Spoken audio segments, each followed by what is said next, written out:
ব্যথিত হৃদয় নিয়ে নবীজি তাইফে কালেমার দাওয়াত দিতে গেলেন। তাইফের মানুষেরা নবীজির দাওয়াত গ্রহণ না করে নবীজির জান্নাতি শরীর মোবারকে বৃষ্টির মতো পাথর নিক্ষেপ করলেন। নবীজি জ্ঞান হারিয়ে ফেললেন। যায়েদ বিন হারেসা বলেন, নবীজির শরীর থেকে আমি পাথরগুলো সরায় ফেললাম। নবীজির জ্ঞান ফিরে আসলো। নবী আমার দেখে বলে, যায়েদ আমার একটু ওযু বানায় দাও, আমি একটু নামাজ আদায় করব। নবীজি পা মোবারক থেকে যখন হযরতে যায়েদ জুতা খুলতে গেলেন, ডেকে বলেন, আমি নবীর পা থেকে জুতা খুলতে গিয়ে তাকায় দেখি নবীজির জুতার ভিতরে রক্তগুলো জমাট বেঁধে আছে। আমি অনেক কষ্টে নবীর পা থেকে জুতা মোবারক গুলো খুললাম। আমি তাকায় দেখেছি নিজের শরীরে রক্তগুলো নবীজি নিজের হাতের মধ্যে ধরে রেখেছেন। যায়েদ বলে, নবী এভাবে আপনার রক্তগুলো আপনি এভাবে ধরে রাখছেন, রক্ত কেন পড়তে দিলেন না? নবী ডেকে বলে, যায়েদ আমার রক্ত যদি তাইফের জমিনে পড়তো, কিয়ামতের আগ পর্যন্ত এই তাইফের জমিতে কোনো ফসল উৎপাদন হইতো না, কোনো ফল, কোনো ঘাস, কোনো কিছু জ্বালাইতো না। আল্লাহু আকবার। তিনি তার রক্তগুলোকে ধরে রেখেছেন, আর পায়ের রক্তগুলো জমাট বেঁধে পায়ের কাছে একেবারে জুতার ভিতরে আটকে আছে। পুরো শরীর থেকে রক্ত বের হয়ে গেছে। পাথরগুলো লেগে লেগে রসুলের দেহটা এরকম ছিদ্র ছিদ্র হয়ে গেছে। একটা আঘাত হঠাৎ করে লাগলে থেতলে যায় না, শরীরটা এরকম থেতলে গেছে। আহ, কি নির্মম আঘাত! নবীজি নামাজ আদায় করলেন।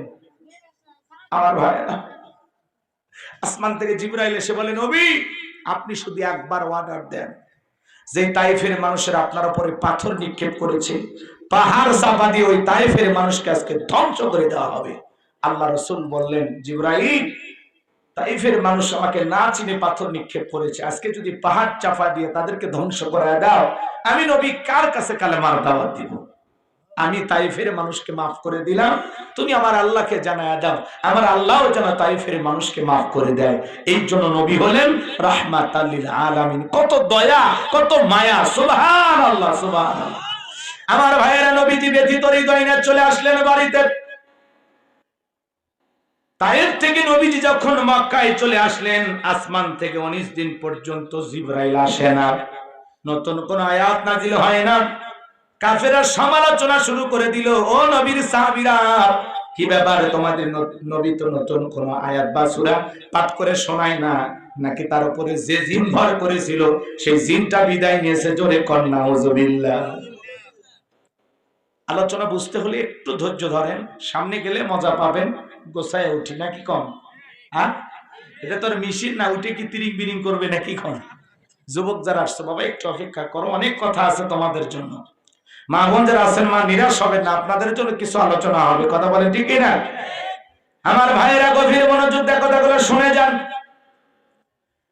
কাফেররা সমালোচনা করে বলে, ও নবীর সাহাবীরা, তোমাদের নবী তো নতুন কোন আয়াত বা সূরা পাঠ করে শোনায় না, নাকি তার আল্লাহ তাকে ভুলে গেছেন? এইভাবে সমালোচনা করেন। সাহাবায়ে কেরাম মনে মনে কষ্ট পায়, কিন্তু রাসূলের কাছে যা কেউ বলার সাহস রাখে না। মনে মনে কষ্ট পায়, মনের কষ্ট মনে চেপে রাখে। 19 দিন পরে আল্লাহ রাব্বুল আলামিন জিবরাইলের মাধ্যমে এই পাওয়ারফুল আয়াতি কারিমা গুলো নাজিল করলেন। বলুন আল্লাহু আকবার। 19 দিন ওহীর বিরতি ছিল, এরপরে আল্লাহ তাআলা এই আয়াতি কারিমা নাজিল করে জানায়া দিলেন, ইন্নাল্লাযীনা ক্বালু রাব্বুনাল্লাহ। আল্লাহ ডেকে বলেন, নিশ্চয়ই যারা বলে আমাদের রব আল্লাহ, সুম্মাস্তাকামু, এই কথার উপরে যারা ইস্তেকামাত থাকে, অবিচল অটল থাকে, তাতানাজ্জালু আলাইহিমুল মালাইকা, আসমান থেকে তাদের উপরে ফেরেশতা নাজিল হয়। ফেরেশতা নাজিল হয় 3 সময়। ফেরেশতা এসে বলে, আল্লাহ তাখাফু, ভয় পেও না, ওয়ালা তাহজানু, চিন্তা করো না, ওয়া আবশিরু বিল জান্নাতিল্লাতী কুনতুম তুআদুন। আয়াতে কারিমা রয়েছে, বলুন আল্লাহু আকবার।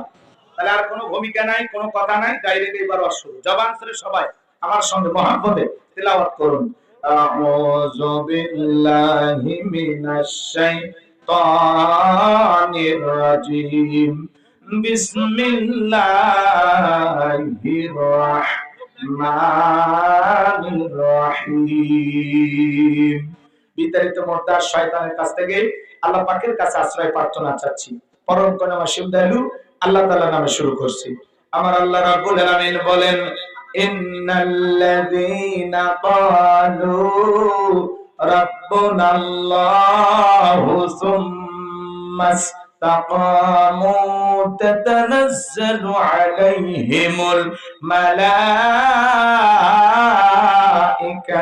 আল্লা তাখাফু ওয়া লা তাহজানু ওয়া আবশিরু বিল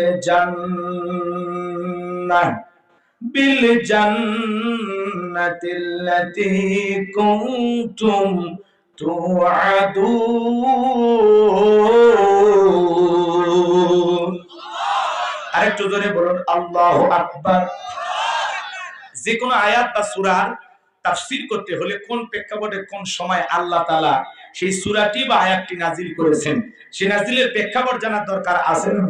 আরবিতে বলা হয় শানে নজুল। যদি শানে নজুল আলোচনা করা হয় তাহলে তাফসীর বুঝতে সহজ হয়। আল্লাহ তাআলা পবিত্র কোরআনুল কারীমের সূরা হামিম আর সিজদার এই আয়াতে কারিমা কোন সময় কোন প্রেক্ষাপটে নাজিল করলেন একটু শোনার দরকার আছে। যদি আমি শানে নজুল আলোচনা করি 2 ঘন্টা পার হয়ে যাবে। অতএব এত কথা আপনারা শুনে মনেও রাখতে পারবেন না, ধরেও রাখতে পারবেন না। অতএব সংক্ষিপ্ত যেটুকু না বললেই নয়। নবীজির প্রিয় 2 জন মানুষ মাত্র 3 দিনের ব্যবধানে মারা গেলেন। আম্মা জান খাদিজাতুল কুবরা রাদিয়াল্লাহু তাআলা আনহা মারা গেলেন, চাচা আবু তালেব মারা গেলেন। 2 জন মানুষই রাসূলের সবচাইতে প্রিয় ছিলেন, কাছের ছিলেন, আপন ছিলেন। তোমাদেরকে যে জান্নাতের প্রতিশ্রুতি দেওয়া হয়েছে, যে জান্নাতের ওয়াদা দেওয়া হয়েছে, সেই জান্নাত পেয়ে তোমরা আনন্দিত হও, সেই জান্নাত তোমরা গ্রহণ করো, বলুন সুবহানাল্লাহ। এটা হলো আয়াতের সরল অনুবাদ। এবার চলুন আমরা মূল তাফসিরে যাই। কষ্ট হচ্ছে? আল্লাহ কি বলেন? ইন্নাল্লাযীনা ক্বালু রাব্বুনাল্লাহ, নিশ্চয়ই যারা বলে আমাদের রব আল্লাহ, এই কথার উপরে যারা সুম্মাস্তাকামু, ইস্তেকামাত থাকে, দৃঢ় থাকে, মজবুত থাকে।